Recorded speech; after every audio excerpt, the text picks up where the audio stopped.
Sa unang Tesalonica 5:23, lawas kalag og espiritu tulo ba ni kabahin pasabtami ani Mario Agbo, Cordova. Salamat kayo diha. Brother Mario Agbo sa Cordova, mga kaigsunan.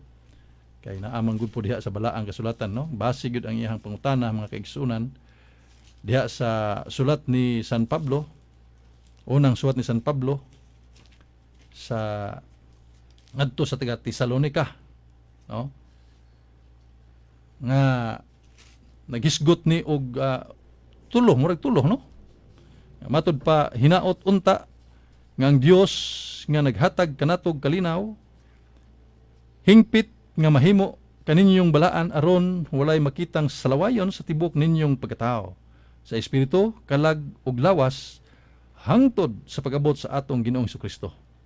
Mo na musilit sa alimpatakan panghuna nato mga kaigsunan nga sayop di ang simbahan Katoliko. Tungod kang simbahan Katoliko nagtudlo man og dichotomy sa tupaduhara, twofold division apan ang balaang kasulatan sa unang Tesalonica kapitulo 5 bersikulo 23 nagtudlo og trichotomy. Unsay buti pasabot ni ini, asa may sakto gyud ni ini. Atong balikon nga sakto gyud pirmi ang simbahan, no? Dili sakto nga maghubad-hubad sa kaugalingon sa atong mabasa diha sa balaang kasulatan. Mao na nga ang atong simbahan nagpasabot ni ining bersikulo sa unang Tesalonica 5:23. Nga matud pa sa atong simbahan nga atong basa diha sa Catholic Commentary in Sacred Scriptures sa pahina 120 1207 mga kaigsunan, 1207, page 1207. Kaingon, this passage referring to 1 Thessalonians chapter 5 verse 23, no?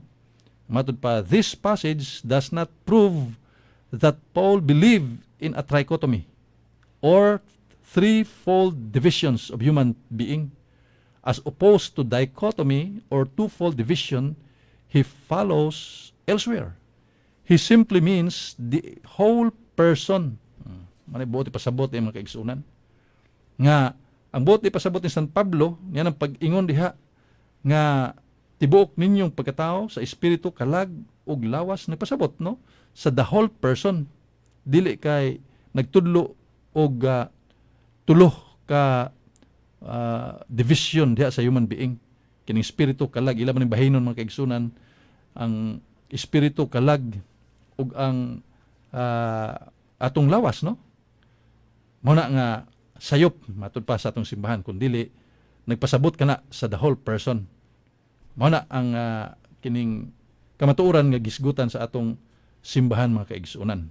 Nga sa atong Catechism of the Catholic Church ang number 363 giingon, soul often refers to human life or the entire person, but soul also refers to the aspect, innermost aspect of man. Soul signifies spiritual principle of man. Mao na nga nagtudlo ang simbahan nato mga kaigsunan nga dichotomy, no? Duha laman ang parte sa tao, ang lawas ug ang espirituhanong kalag. So, ang tudlo sa atong simbahan, atong balikon mga kaigsunan, nga ang espirituhanong kalag ug ang lawas laman, no? Ang gitawag ni og dichotomy nga pagtulunan mga kaigsunan.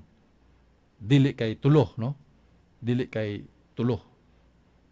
So sa ato pa sayop kanang pagtulunan sa sagara ani mga born again nga nagtuo nga tulo ang parte sa tao. Threefold division kanang gitawag og trichotomy. Sayop kana according to the teachings of our church. Busa asa ta mutuman, mutuo, dili gyud sa pagpanudlo sa ato ang simbahan. Kay ang atong simbahan mao man ang gihatagan og otoridad og pagpanudlo sa kamatuoran mga kaigsunan. Okay, so naapod sa Catechism of the Catholic Church 367, Church does not introduce kining duality into the soul, spirit as well as soul. kay tungaon mga kaigsunan nila, no, nga lahi ng spirit, lahi ng soul, mao nang tulog yun. Pero sa atua sa pagtulunan sa atong simbahan mga kaigsunan, ang kanang kalag diha sa tao mao ang espirituhanon nga kalag. So usara, no, kining kalag o ang espiritu sa tao diha sa iyahang lawas mga kaigsunan. Mao na nga duha lang dichotomy. Okay din, salamat brother, no, sa imong pangutan.